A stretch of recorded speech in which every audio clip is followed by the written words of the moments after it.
Hey everyone, welcome back to our Java programming series. Today we're going to dive deep into one of the most fundamental aspects of programming input and output in Java. By the end of this video, you'll know how to read user input from the console, format and display output, work with files for reading and writing data, and use advanced formatting techniques.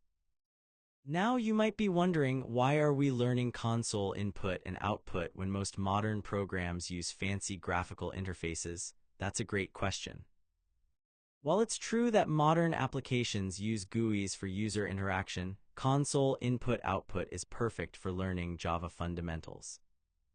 It requires fewer tools and techniques, letting us focus on mastering the Java language itself. Think of it as learning to walk before you run.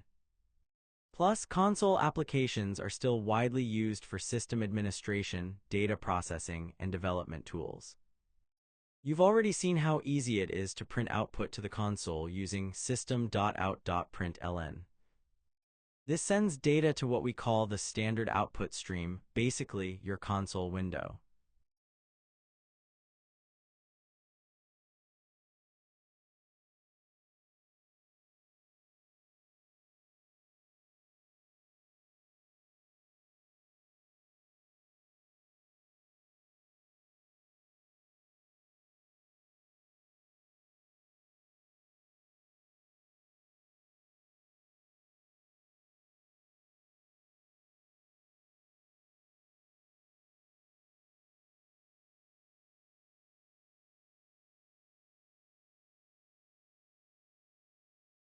If you compare the difference between two print statements, the first println adds a new line after printing, while print doesn't. Simple, right? Now here's where things get interesting. Reading from the standard input stream, that's System.in, isn't quite as straightforward. We need to use a helper class called scanner. First, let's create a scanner object. Now we can read different types of input. Let me show you the most common methods. Reading a full line.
We use nextLine method when the input might contain spaces like a full name.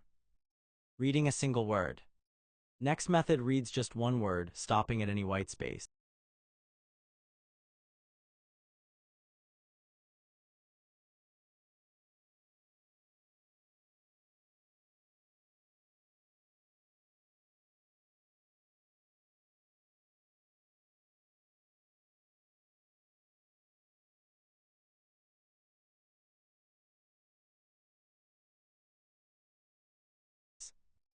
For integers, we use nextInt method. There's also nextDouble method for decimal numbers.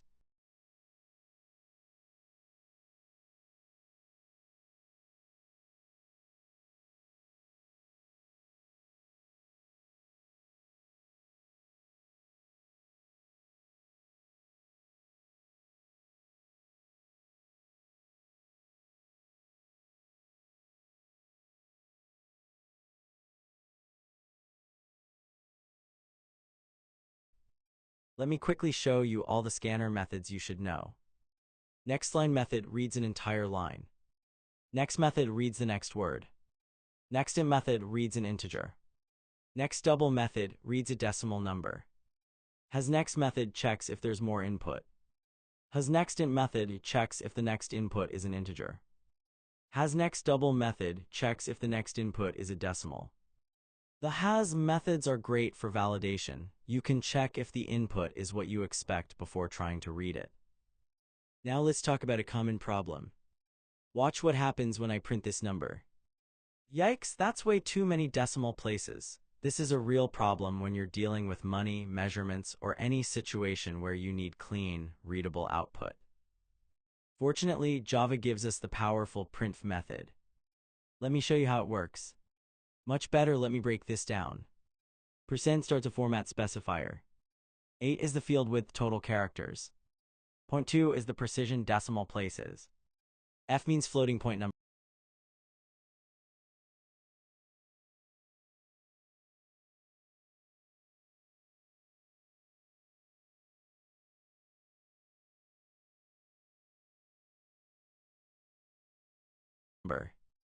Here are the most important format specifiers. %d is used for decimal integer. %f is used for floating point number. %s is used for string. %c is used for character. %b is used for boolean. %x is used for hexadecimal. %o is used for octal. You can format multiple values in one call. Java also supports extensive date and time formatting. Here are the key format specifiers. Some useful ones. %tf gives us ISO date. TT gives us 24-hour time. %tr gives us 12-hour time. %tb gives us full month. %ty gives us 4-digit. Now let's level up and work with files. Reading and writing files in Java is surprisingly similar to console.io. To read from a file, create a scanner with a file path. Once you have the scanner, you can use all the same methods. For writing, use printwriter. Here's something important: file operations can fail. The compiler requires you to handle this. The throws IO exception tells the compiler you're aware that file operations might fail.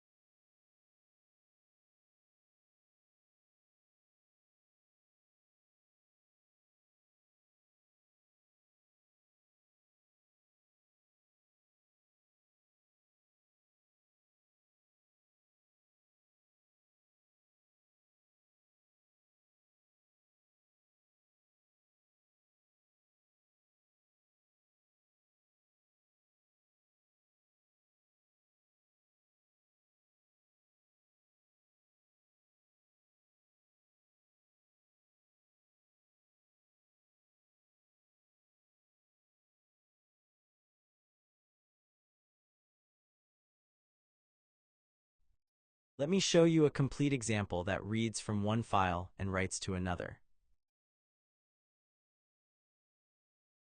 Let me quickly summarize the key classes and methods we've covered.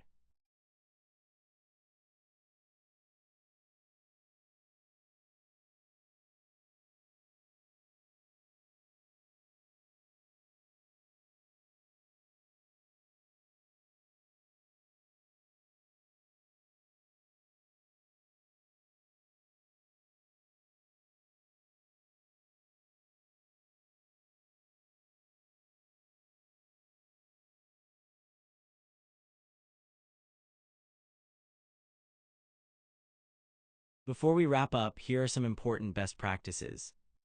Always close your files. Use close method on scanner and printwriter objects. Handle exceptions properly. Use throws IO exception for now, learn try catch later. Use UTF-8 encoding, it's the modern standard. Choose the right scanner method, next line method for text with spaces, next for single words. Validate input, use hasNext method, methods to check input before reading. Format numbers appropriately, use print for clean, readable output. And there you have it. We've covered everything you need to know about input and output in Java. Console input with scanner. Formatted output with printf. File reading and writing. Date and time formatting. Best practices for I/O operations.